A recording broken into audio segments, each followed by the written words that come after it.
Hi అండి. నమస్తే. Welcome back to my channel తెలుగమ్మాయి ముంబైలో సుధా.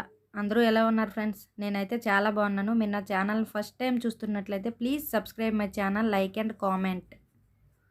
మీకు నా వీడియోస్ నచ్చినట్లయితే ఒక లైక్ ఇవ్వండి ఫ్రెండ్స్. మీరు లైక్ ఇవ్వడం వల్ల నా వీడియోస్ చాలా మంది వరకు రీచ్ అవుతాయి కాబట్టి ప్లీజ్ లైక్ ద వీడియో. ఈరోజు మా అమ్మ గారెలను తయారు చేసింది. మా అమ్మ స్టైల్‌లో ఒక్కసారి గారెలు తయారు చేశారంటే ఎప్పుడు కూడా ఇలానే తయారు చేసుకుంటారు. చాలా టేస్టీగా ఉంటాయి. మీ అందరికీ కూడా ఇలా ట్రై చేయండి ఒకసారి. ఫేవరెట్ అయిపోతాయి. నిజంగా ఒకసారి ఇలా ట్రై చేయండి. మీ అందరికీ తప్పకుండా నచ్చుతాయి. తప్పకుండా చెప్తారు చాలా బాగున్నాయి అక్క అని. ఇక్కడ అమ్మ ఒకటి గారి ఇరిపి చూపిస్తుంది చూడండి. చాలా టేస్టీగా, ఇంకా లోపల పిండేమీ లేకుండా ఆయిల్ పీల్చకుండా చాలా టేస్టీగా ఉంటాయి. ఇక్కడ అమ్మ పప్పు నానబెట్టేటప్పుడే కొన్ని ఇంగ్రీడియంట్స్ యాడ్ చేస్తది. దానివల్ల గారెలు అనేది చాలా టేస్టీగా ఉంటాయి. ఇక్కడ అమ్మ చేసిన స్టైల్‌లో ఒకసారి మీరు కూడా తయారు చేసుకోండి. మీ అందరికీ తప్పకుండా నచ్చుతుంది. గారెలను తయారు చేసుకోవడం కోసం ఇక్కడ అమ్మ చూపిస్తున్న విధంగా మినపప్పుని మీరు ఎంత క్వాంటిటీలో చేస్తే అంత మినపప్పుని నానబెట్టుకోవాలి. 6 అవర్స్ అయినా ఓవర్ నైట్ అయినా నానబెట్టుకోవాలి. తర్వాత మిక్సీ గిన్నెలో యాడ్ చేసుకొని ఇక్కడ అమ్మ వెల్లుల్లిని పొట్టు తీసి వేసింది చూడండి. ఇలా వెల్లుల్లిని యాడ్ చేసుకున్న తర్వాత కొంచెం జీలకర్రను కూడా యాడ్ చేసుకుంది. తర్వాత ఎక్కువగా కాకుండా కొంచెం మెంతులను యాడ్ చేసుకోండి. ఎక్కువ యాడ్ చేసినట్లయితే చేదొస్తుంది. తర్వాత ఒక చిన్న అల్లం ముక్కను కూడా చిన్న చిన్న ముక్కలుగా కట్ చేసుకొని యాడ్ చేసుకోవాలి.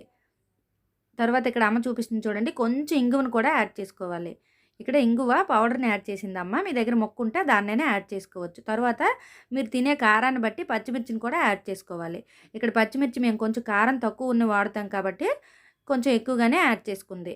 ఇలా అన్నింటిని యాడ్ చేసుకున్న తర్వాత కొంచెం కొంచెంగా వాటర్‌ని యాడ్ చేస్తూ మరీ ఎక్కువగా వాటర్ వేయకుండా చక్కగా మిక్సీ పట్టుకోవాలి. ఇలా మిక్సీ కొంచెం నలిగిన తర్వాత ఆ పిండికి సరిపడినంత సాల్ట్‌ని కూడా ఇక్కడ యాడ్ చేసుకోవాలి. తర్వాత యాడ్ చేసినట్లయితే చాలా లూజ్‌గా అవుతుంది పిండి కాబట్టి ఇక్కడే యాడ్ చేసుకోవాలి. తర్వాత చక్కగా మెత్తగా మిక్సీ పట్టుకొని స్టవ్ ఆన్ చేసుకొని గారెలు వేసుకోవడం కోసం ఒక కళాయిని కూడా పెట్టుకోవాలి. ఇలా కళాయిని కూడా పెట్టిన తర్వాత డీప్ ఫ్రైకి సరిపడినంత ఆయిల్‌ని కూడా యాడ్ చేసుకోవాలి.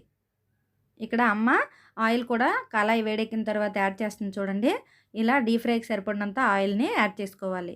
యాడ్ చేసిన తర్వాత ముందుగా మనము మిక్సీ పట్టుకున్న పిండి ఉంటుంది కదా, దాన్ని ఒక 1 అవర్ పాటు ఫ్రిడ్జ్‌లో పెట్టుకుంటే గారెలు చాలా బాగుంటాయి. ఇంకా చక్కగా వస్తాయి గారెలు. ఇలా ఫ్రిడ్జ్‌లో నుంచి 1 అవర్ తర్వాత అమ్మ బయటికి తీసింది చూడండి పిండి. తీసిన తర్వాత చక్కగా గారెలు మంచిగా టేస్ట్‌గా రావాలంటే ఇక్కడ అమ్మ కలిపిన విధంగా ఒకసారి బాగా కలుపుకోవాలి. ఆయిల్ వేడెక్కిందో లేదో చూసుకొని తర్వాత గారెలు టేస్టీగా రావాలంటే ఒకసారి బాగా ఫ్రిడ్జ్‌లో నుంచి బయటికి తీసుకున్న తర్వాత కలుపుకోవాలి. ఇక్కడ అమ్మ కలిపి చూపించింది చూడండి. అలా చక్కగా పిండి అంతా కలిసే విధంగా ఒకసారి బాగా కలుపుకోవాలి. కలిపిన తర్వాత అమ్మ ఇక్కడ వేస్తుంది చూడండి గారెలు. ఇలా చేత్తో వేసుకోవాలి. చాలామందికి చేత్తో రాదు కాబట్టి మన ఇంటి దగ్గర టీ స్ట్రైనర్ ఉంటుంది కదా, దాంతో కూడా వేసుకోవచ్చు. కానీ ఇక్కడ మా అమ్మ చేత్తో వేస్తుంది చూడండి. ఇలా చక్కగా ఒకదాని తర్వాత ఒకటి యాడ్ చేసుకోవాలి ఆయిల్‌లో. ఆయిల్ వేడెక్కకుండా గారెలు వేసినట్లయితే నూనె అంతా పీల్చేస్తాయి కాబట్టి ఆయిల్ చక్కగా వేడెక్కిన తర్వాతే గారెలని యాడ్ చేసుకోవాలి. ఇలా అమ్మ ఒకదాని తర్వాత ఒకటి గారెలు వేస్తుంది చూడండి. ఇలా చక్కగా గారెలు అన్నింటినీ ఎన్ని పడితే అన్నీ వేసుకోవాలి. చాలామంది గారెలు వేసేటప్పుడు ఆకు మీద కానీ లేదా కవర్ పైన కానీ వేస్తారు. కానీ మా అమ్మ అయితే చాలా సింపుల్‌గా చాలా రౌండ్‌గా ఇలా చేత్తోనే వేస్తుంది గారెలు. ఇంకా చాలా టేస్టీగా కూడా ఉంటాయి.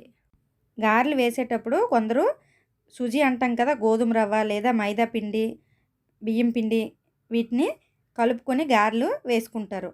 కానీ ఒకసారి ఒక్క మినప్పిండితోనే గారెలు వేసి చూడండి. చాలా టేస్టీగా ఆయిల్ పీల్చకుండా చాలా బాగా వస్తాయి. ఒకసారి మా అమ్మ స్టైల్‌లో కూడా గారెలు తయారు చేసుకోండి.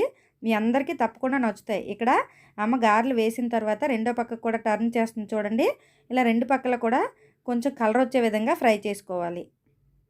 ఇక్కడ రెండో పక్క టర్న్ చేసిన తర్వాత అమ్మ చూపిస్తుంది చూడండి గారెలు చాలా చక్కగా వచ్చాయి. ఇంకా టేస్ట్ అయితే మాత్రం ఒకసారి తిన్నారంటే మళ్ళీ మళ్ళీ కూడా ఇలానే తయారు చేసుకుంటారు. గారెలు చాలా టేస్టీగా ఉంటాయి.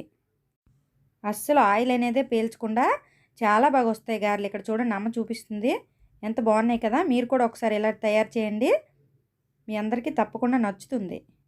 చాలామంది మిక్సీలోని గారెలు సరిగా రావేమో, అంత టేస్టీగా ఉండవేమో, గట్టిగా వస్తుందేమో అనుకుంటారు కదా. ఒకసారి మా అమ్మ స్టైల్లో మిక్సీలో రుబ్బి పిండిని గారెలు వేయండి. చాలా టేస్టీగా ఉంటాయి. ఇంకా ఎప్పుడు కూడా మిక్సీలోనే వేసుకుంటారు. ఇక్కడ మేము మిక్సీలో రుబ్బిన పిండినే గారెలుగా వేస్తున్నాం చూడండి. చాలా బాగా వచ్చాయి కదా. తప్పకుండా మీ అందరికీ ఈ వీడియో నచ్చుతుంది. ఇలానే ఒకదాని తర్వాత ఒకటి చక్కగా గారెలన్నింటినీ వేసుకొని ఫ్రై చేసుకోవాలి. చాలామంది మినపప్పును నానబెట్టి గారెలు వేసుకోవడం కోసం కొంచెం అల్లము, కొంచెం పచ్చిమిర్చి వేసి రుబ్బుకుంటారు. కానీ మా అమ్మ స్టైల్‌లో ఒకసారి వెల్లుల్లి, అల్లం, ఇంకా ఇంగువ, పచ్చిమిర్చి, జీలకర్రని యాడ్ చేసి ఒక్కసారి గారెలను తయారు చేసుకోండి. చాలా టేస్టీగా ఉంటాయి. ఎప్పుడు కూడా మీరు వీటిని యాడ్ చేసి గారెలను తయారు చేసుకుంటారు. అంత టేస్టీగా ఉంటాయి. ఇక్కడ అమ్మ చేత్తోని వేస్తుంది చూడండి. చాలా బాగా వస్తాయి అమ్మకి గారెలు. ఇలా అన్ని గారెలని ఫ్రై చేసుకొని వేడివేడిగా తింటే చాలా టేస్టీగా ఉంటాయి. మీ అందరికీ ఫేవరెట్ అయిపోతాయి. నాకైతే మా అమ్మ చేసిన గారెలంటే చాలా ఇష్టం. మా అమ్మ తయారు చేసినట్టుగా ఒకసారి గారెలను తయారు చేసుకోండి. మీ అందరికీ నచ్చుతుంది. ఇక్కడ చూడండి అన్ని గారెలు ఫ్రై అయిన తర్వాత మీకు చూపిస్తున్నాను. ఆయిల్ అనేది పీల్చకుండా చాలా టేస్టీగా రెడీ అవుతాయి మిక్సీలో రుబ్బిన పిండితో. Thank you for watching. Please subscribe my channel.